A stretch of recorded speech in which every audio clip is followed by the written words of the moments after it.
here is the reality. Two things that I would say. First thing is, when God speaks to us, make sure that we have clarity as best we know. And then the second thing is, if He's promising, you're gonna see it. And the only way you don't see it is if you don't build your life around it. Because right now, with the voice of the generation, I'm building my life around that because I believe it. I think the reason why we don't see some things is because we don't build a life around belief. Let me give you scripture to support that. That first generation did see the promised land because what? They didn't believe. They didn't believe. So you have to wipe the whole generation out because of unbelief. They were supposed to see it. Yeah. So I think you have to. The only way you don't see it if you don't wrap your life around that belief system. You don't see death until He shows you everything that He's promised. But again, you have to be. That's what the whole passage of scripture comes. Locusts and canker and palmer I will restore to you all those years. He wants to do that. He wants to do everything, and oftentimes it's not Him, it's us. Yeah. Mm-hmm. So what I would tell you to do is to like literally circle your life around everything that He said. Nothing more, nothing less. That's where you're gonna find all of what He has for you in that space. So how do I stop thinking about Stephen though? Huh? How do? Because sometimes I get caught up. I go to an extreme like, well, like Lord, if Your will is for me to like just to say this and die, cool, Lord. But like, and I kind of talk myself out of like Caleb and Joshua. Like I know what He said. Like we gonna be in the land flowing with milk and honey. Well, I don't know if you necessarily have to stop yourself from believing that. I just think you have to believe everything that He said. I believe that if we do the words before, it might make sense why you're hearing from Stephen. I think that every situation that we obey, the more and more we understand the journey. I think a lot of the confusion is we have to obey the first command. Okay. And more that you obey what He said, the more it all makes sense. I think right now it feels a lot of like craziness because the only way that the puzzle pieces are put together by building your life around it. I obeyed. This is now why I see what I see. Does that make sense? Because He'll tell you, He'll promise you. He'll promise you. I'll make you a great nation. Yeah, the Lord, I don't want that. I don't want to see testimony. You just have to believe what He actually said. And I'm telling you, if you're struggling with the discerning of God's voice, I'm going to tell you how to pick it up. Okay? You ready? Yeah. Man, you can't unknow it once you hear it. If you want to know how to better like pick up His voice. Lord. Anticipate. Come on, man. Well, I'm just saying, like, if you want to know how to do it. No, it's literally some fully do whatever you think He told you to do. Let me tell you, I know that sounds like really simple, but hear me out. Even if you miss God, if you miss Him because you thought you heard it, He teaches you even in that. Stop looking for surety and say, I think that's you. Because the more and more you step out on I think that's you, the more and more He says that's me. We struggle to step out because of unsurety. A surety comes when I'm doing it when I'm not sure. And understanding that if it wasn't Him, He sees our heart. I want to do what you said. And so He shuts the door closed. You be like, oh, I hear you talking, Lord. That wasn't supposed to happen. Does that make sense? But the more and more you step out, but when you get to a point where you're like, I know it's Him now. Because you just obeyed Him so much, and your heart's to obey Him, and it gets to the point where you know His voice from the voice of error. But it starts with, you got to be able to step in unsurety. It says that in Hebrews, right? Like, the righteous who, through constant use, have learned to discern right and wrong. You just got to do it. I'm not quite sure, because many people will say this, I'll do it when I know for sure. But He doesn't make it for sure for you. But no, like, it's nothing sheepish about God. Like, if He told me If he told me to go after Goliath, I ain't tiptoeing. I'm going up, giving my whole body to it. Ooh. So it's one of those, and I think and then you will hear his voice. It's in the scripture today when he reached that knife back. Whoa, whoa, whoa, whoa, whoa, whoa, whoa. Yeah. Heaven will defend itself. Yeah. That's good. But you cannot be sheepish about walking with the Lord. You got to be a Brahma bull. He tells us what? Harmless as serpents. Ooh. Can I teach y'all this verse? Yes. I said, I was gonna go there, but I'm going because we're supposed to be homeless and we're supposed to be, wise but harmless. But did y'all know something that I seen in Revelation? I need to get back to Revelation study. I've been studying that a little bit. Listen, Revelation study says pretty much that God don't like cowards. Where? And it says, and he puts cowards up there with the immoral and the adulterers. And he was wow, dang. it's because he doesn't like us being cowards. Yeah, No, seriously, like he was like, there's no such thing as a coward Christian. Mm. There was literally a level of boldness that you just had, like bring it on, like I'm just about that life. Thanks. But in the Revelation, it literally says all cowards and all this will have their place in the lake of fire. Lord have mercy. It literally God, no. we think we can do the big stuff, and he's like, no, you're a coward though. Yeah. You never could stand up and buck for me. Dang. Literally, it's in there because he don't like a coward Christian. Oftentimes, that's why we struggle in spiritual warfare. Too much timidity. Like there is a declaration, like I'm not walking, I'm not moving. I'm not letting you go. I speak that like it's the authority. That's what we're walking. You're gonna walk to our church to understand like that's who we are.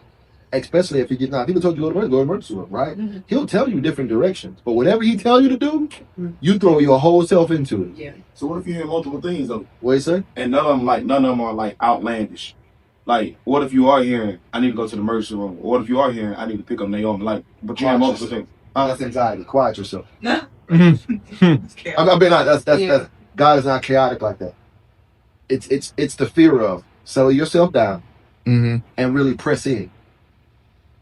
Take control and captive of your body in that moment, and he'll line you up. But I feel like sometimes I feel like we don't have that time. It's my testimony with Taylor dying. All the thoughts were there. But you gotta literally like pull yourself out of that moment. Like I refuse to hear the foolishness. No, God, what do you say? Everybody else can shut up. I felt all the fear, all the feels. But you have to like bring yourself to that place of what do you say? It is that spiritual. It's warring with your own flesh.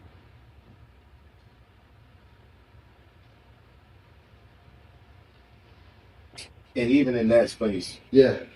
by faith, if I think this is him, like even in that chaotic moment, God is big enough to even fix. He will fix it. Like even if you would have missed God in that moment and still something to the hospital, God would have still fixed that. He would have fixed it. If I thought God told me to send her to the hospital. If I was convinced, but I was convinced he told me to say right there. God is like that. He's not. Remember, all the things that I did in that situation was trust on the character who he is. Well, who's the character? He's the character of life. And so I'm not going to accept anything else. Now, if he went a different direction, I'm okay with that too. But at the end of the day, like I'm trusting on the character of God. If that makes sense. Yep. You said you okay if he would have went a different direction? I'm gonna have to be. That's his will for my life. Like I can't be like God. Like you know what I mean. I can ask him why he decided to go that route, and he don't care about that kind of question. But like, that I would have been, So, but I knew in my heart that it wasn't time for her to go, and I was gonna fight like I knew it. Yes. So do you know? Is there like a nervousness when you know you heard God? Yeah. Because when you heard God, it's gonna be like this morning. Literally, last night if I went to bed, nervousness. It's something so simple. Because I didn't want to do it. So, I've been to Boldness. He says, 7:30 in the morning, go run it. I was like, go run it. I was like, I bristle with that. I was like, I'm gonna set my alarm. 7 o'clock. I popped open. He's like, I said. Yeah. And it's like it's just simple stuff like that. I said, all right, Lord. And I told myself, oh, I'm gonna run like a half a mile and walk the rest. He said, I said run. Go run. I gave him everything that I had. Heart rate got to about 160. But I got that mile done. And it's one of those things, but I think it's just those type of things, like just doing it. Like I don't have to see the clouds open. I don't have to know anything else like that. I'm just gonna do what he says. And I think that's really what I'm actually like. It's all kind of stuff. Like I know I need to do more stuff for myself. I was running the whole time saying, Lord, why is everything you want me to do so hard? Like why you didn't give me like supersonic hedgehog spirit today and let me run this? I mean, ain't nothing anointed about this run right now. Ain't nothing. I look crazy. I look heavy and frumpy. All right. But the fact of the matter is, he don't care nothing about that. He was like, obey me. Literally obey me. So I think it's one of those things that we think when he calls us, he's gonna make it easy for us too. Ooh. No. You get out there and you're gonna run and sweat. I saw Nisha pass by. She came out and walk, and I smacked her hand going on by. But she probably saw me about to die. She's like, "Oh Lord, thank you, give me grace for this, Lord." Right. But one of those, and I got to like 9.1, and I was like, I can walk the rest of the way. And it was like I felt like a boost. Like, boy, if you don't get going, and I went ahead and put it on out to the very, very end. But it's just that. It's literally like just giving them all you got and leaving nothing in reserve. Because could it be legitimately the physical healing that we need, that we don't even know that we need, comes with running that mile as fast as we can. Wow. And something breaks off of us. But if you can go to God and say, yeah, God, I completed it. And he said, did you give me your all in? Because your healing very well could be in, I ran that mile and I had nothing left. And he says, and because you did that, you're healed. Of what you didn't even know that you were sick about. When you don't give yourself an excuse. God is an all kind of God. Not, I just completed it. That's one of my biggest things for Lakeside this year. We're moving from compliance to transformation. From I completed it to I literally, it looked different than when I got it. Not I turned it in, but that's the best I ever had in my life. We got to be more than, because remember, to see the hand of God, you just can't be compliant. That just hit me because today I texted you about the hula hoop thing. Yeah. So the Lord told me to bring a hula hoop, and then we walked in while y'all were singing. The Lord was, I mean, they were singing the second song. Yeah. And he was like, "Pick up the hula hoop, stop hula hooping." And I think he wanted me to do it around my waist, and I was like, "I'm not doing that. I'm not doing that." And then so I picked it up finally after the third song or whatever, and I did it around my arm, and I could just feel like it was just incomplete. Like I tried to finish it, even though he said do it another way. And I was just like, oh, Lord, what did I miss out on that I don't even know? It used to be that way. I didn't even know. I'd be like, God, I'm here. In the middle of the aisle. I'm middle of the aisle. They call me crazy enough, but I'm middle of the aisle, giving it all I got. Because I think it's that close from breakthrough to bondage. The heart that you do it with. Wow. It's that close. It's how you do it. Compliant versus transformation. That's true, because when you just halfway do something the Lord said, it don't even, you can't even feel him on there. It's just like, I did it, but I might as well have you done this at this point. Yeah. Again, in this moment of talking, I'm trying to give out everything I got. Like I'll leave this room exhausted. Because at the end of the day, we're not just going to talk casually. You're going to get everything. And I think that in that place, he shows up. He sets captives free. He does those things. And I think that's very important that we all kind of live that way. So I've heard you say, I'm changing the subject. No, go ahead. But it's still about your message. I heard you say, when we're believing God about something, heaven meets us in the place of our righteousness, like in the place of our faith. And then I've heard you say before, like, I feel the power of God. Is that because, like, you had a belief in God that heaven met you in that moment? I think so. There's just moments when the Lord just hit me in such a way. I just wanting to stop and just go there. Go there. No, but I mean, like, but if I go there, I'm gonna leave y'all where y'all at. That's what I'm thinking. Like, I'm gonna go there. Y'all can do whatever y'all want. Oh, so the preacher's done. Yeah, the preacher's done. Okay. Y'all go there and y'all can be wherever y'all need to be. And the Lord said, "No, come back here. We can have our time later." But like, he'll just deposit. Like, yo, I can't even express you. Like, just when he and it's not curtailed. All of y'all can experience. It's not like just curtailed to me. Like, it's one of those things. Like, he will just like. Take it all. And you'd be like, whoa, God, that's a lot. That's why I kept eating today. I was like, I didn't know how to like process it all. But yeah, he will, when you just go ahead, because I had to press through. And I think he blessed me like that for this reason. Because there was a fight when I first got started while I was preaching. It was kind of listening, but the atmosphere was still like, and I was about to put y'all on a timer to get on out of here. And the Lord said, no, go ahead and fight. And so when I started fighting, he said, all right, now you want to fight. Here goes heaven. Here goes heaven. Here goes heaven. And I think that's what it was all about. Because I was real close to be like, y'all go ahead and go home. Real close. Yep. And so when you say like, here goes heaven, that's kind of like what we call it, the anointing. It's the anointing, yeah, because at the end of the day, like, I put my belief in, you prepared me to say this. Because even in the moment, the warfare that goes on is, was I supposed to preach my prayer message? Was that supposed to be what it was? It's like, no, you'll have that battle. Mm-hmm. Yeah. Like, yeah, that's when my battle began to be like, well, should I have preached what I did for prayer? They received that pretty well. Mm-hmm. And so you have, all those battles are happening while I'm spiritually transferring to y'all. Dang. You have to learn how to like push away from that push and still press into what he wants. It's like, no, press.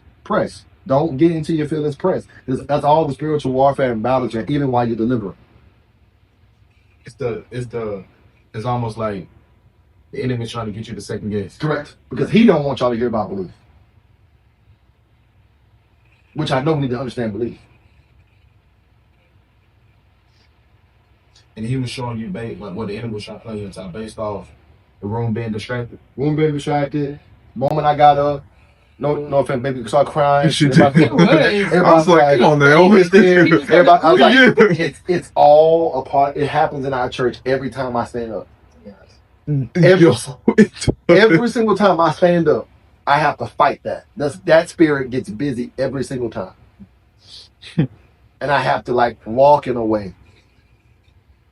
And we never mad about. I love to hear babies crying in our church. That means you're growing. Like, you know, so it's not babies definitely, but it's always something that takes place because the baby gonna cry. But y'all, all right, it was at that exact moment. At the exact moment, but everybody's like, lady in the back, she started coughing crazy. She had to excuse herself.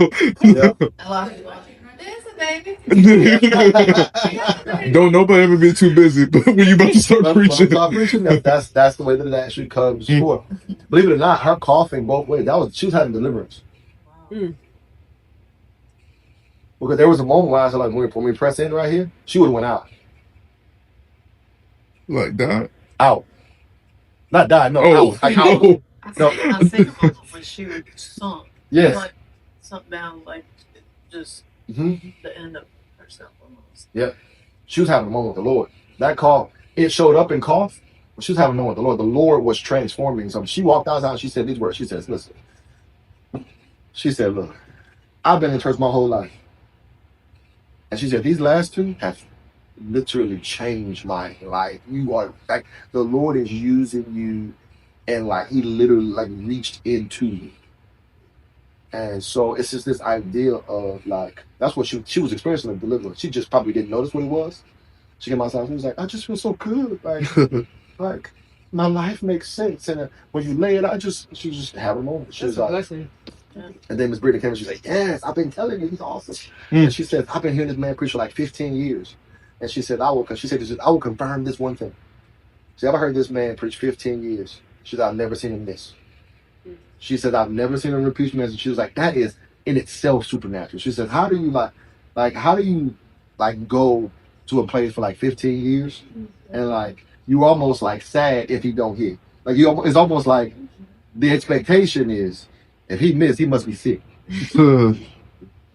That's what she was saying. She was like, you have grown. She was like, because, I mean, I've been around this church for like about 15 years. I used to preach for Pastor Frank a lot. And she was like, so when I knew you were coming here and the time changed, she was like, oh yeah, it's over with. But it's just those type of things, just over the course of years. But that's the very same thing that the Lord is going to say about y'all. Because you got added to preaching this year. They gave you 3 messages over the course of the year for chapel. You're on the chapel schedule this year. Amen. Okay.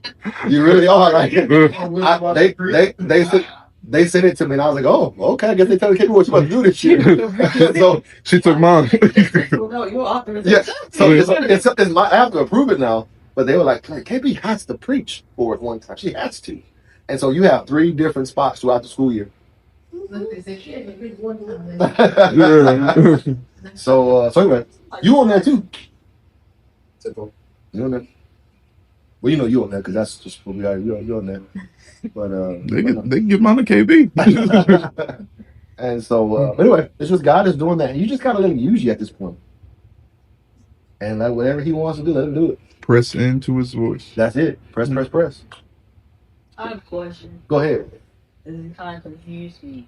Earlier you said that the only reason we wouldn't see what he has promised is if we did connect our belief to what he had pretty much mandated on our lives. In scripture, aren't there instances where, like, an ancestor or a leader believed and they weren't able to see, like, in the earth what happened, and like the generations saw what God had said, like that he proclaimed in their life? That's a good question. And the answer to that question is yes. But here's what I want to tell you. You asked that question because of unbelief. Let me explain. Oh man. You asked that question being unbelieving.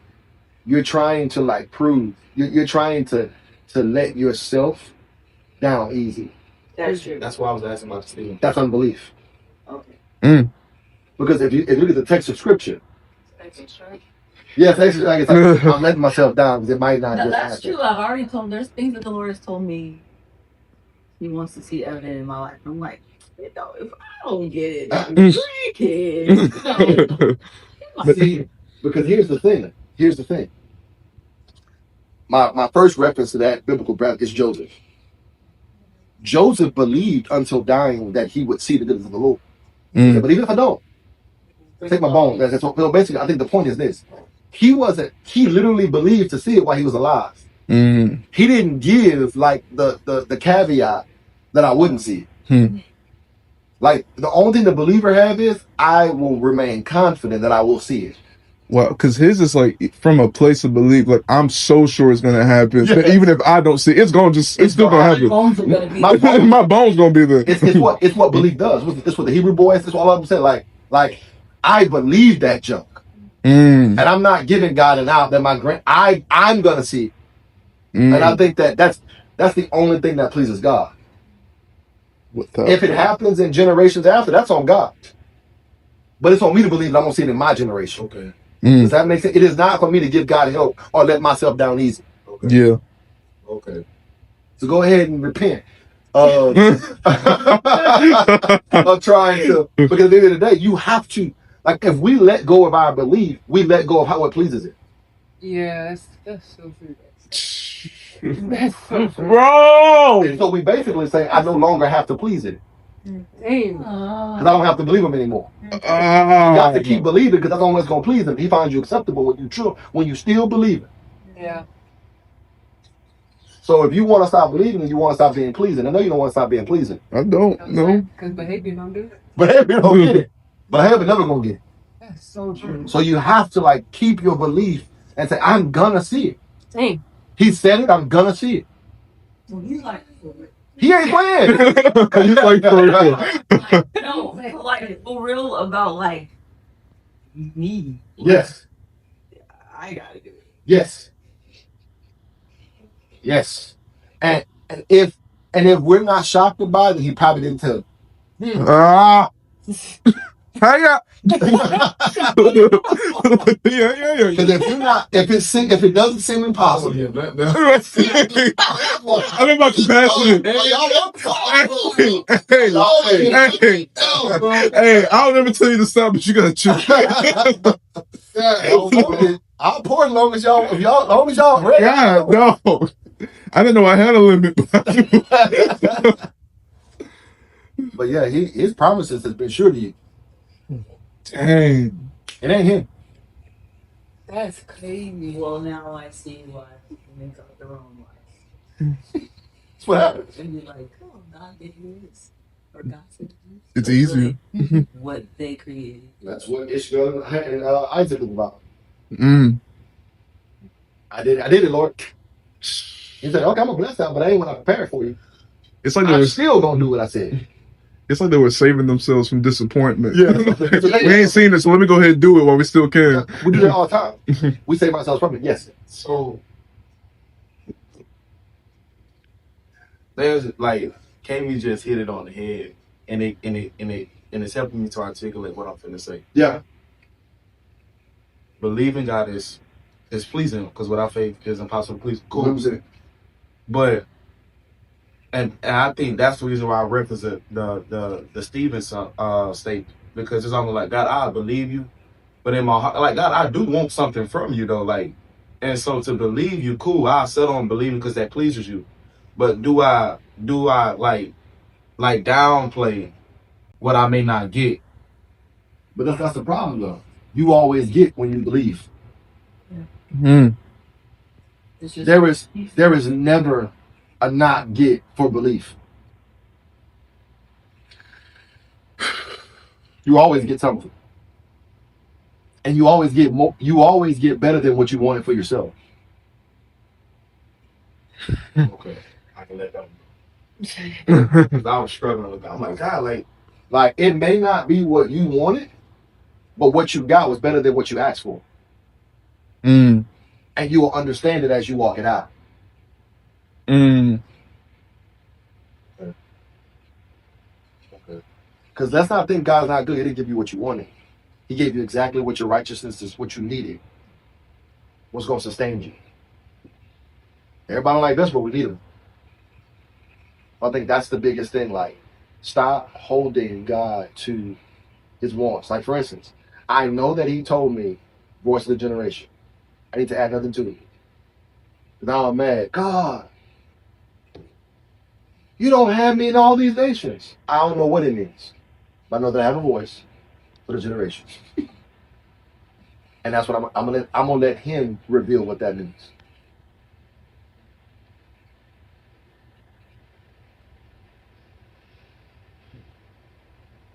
You cannot. Here is the mistake that we make. When God gives a word, I'm gonna use you. Oh Lord. We start saying, and this and this and this. He didn't say that. Yes. To your point, I'm not arguing nothing like that, but I'm just trying to walk through this. So if you said, I'm gonna use you, isn't that the same as Abraham said, y'all finna have a baby, so go do? Well, yeah, but here's the thing. Yeah, of course. But like, at the end of the day, here's the thing. I think we miss it. A cup doesn't have a brain. It's just an instrument. Okay. So what you just built is use me. Okay. There's no thoughts associated with using. Okay. It's just whenever you're ready to pour me out. Pour me out. Like he'll walk you into it. He'll walk you into it. So rather than thinking he's gonna use me, I just show up prepared in every ready to be used. Okay. That's exactly what Okay. No spaces, no understanding. Like, you say you're gonna use me, I'm up today. Do whatever you want. That's exactly what he literally just told me. Because I'm here still thinking about what guy just said out loud, and he was just like, all you are required to do is every day be prepared, drink offering. 100%. And by doing that, you walk yourself into the transformation. That though I might not see myself as the person who's able and even has the capacity to do what he has said, the more that I walk, the more that I just literally waking up, Lord, here I am. Yeah. The more things break off in my life, the closer I am to getting to getting. Bingo! Hey, it is the thing that I've been trying to tell ministers and preachers alike. Get up every day and serve. And you will walk yourself right into things that you know you're going to do. Just say, I'm willing to do whatever, God. Everybody want to ascend quickly. Yeah. And Yeah. I think that's the confusion that is often made, is that if I serve, if I find my hands busy, then I get closer to what God wants. When really, God just brings you to more things that you want to say no to. That's right. And the more that you say yes to the thing that you want to say no to, the more He starts to take things off of your life, which is usually identity. Yes. Like who you're not, the things that you said that you were, the things that you said you couldn't do, all of those things until you are completely who He says you are, to be able to handle what He's called you to do. Here's the different part about what you just said that the Lord told me this week. I said, He's just repeating it again for this week. Did y'all know something about Jesus? In the 2 miracles that came with the fish and the loaves, we get to do the miracles and then live on the scraps. Yeah. It ain't even about us. Like, we serve the miracle. Yeah. And He says, I'll let you have the residue. Yeah. We think that as the servant, we should partake in it. He says, I'll let enough overflow happen. And I think, because basically, here's the reward of faithful service. More service.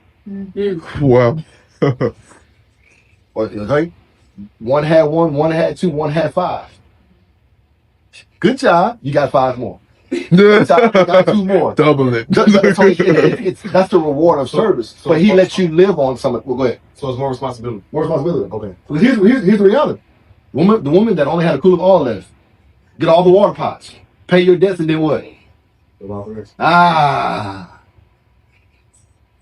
God is very much so like, He ain't about stacking us. Yeah. He's about sustaining us. Okay. Okay.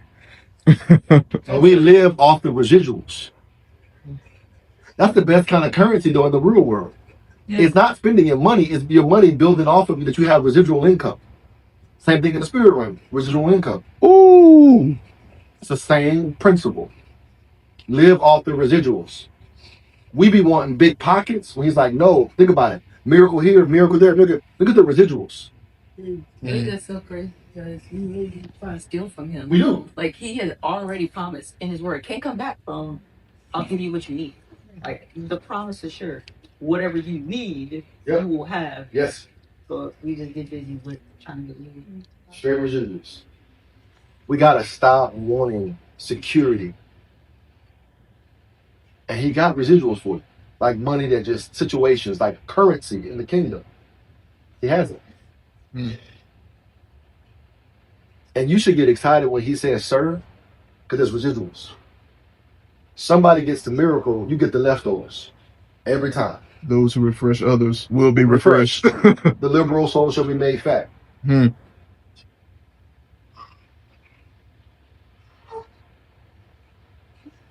what's left is plenty enough. Always. What's crazy is though, I've seen that in my life in real time. Yeah. But I still struggle with that. Yeah. I mean, the thing we all do is that we've all been taught, like, have enough for today and tomorrow and every other day. Yeah. So, yeah, be sorry. We got to talking. Any other questions? While the is running. When I turn it off, I won't turn it back on to turn it off.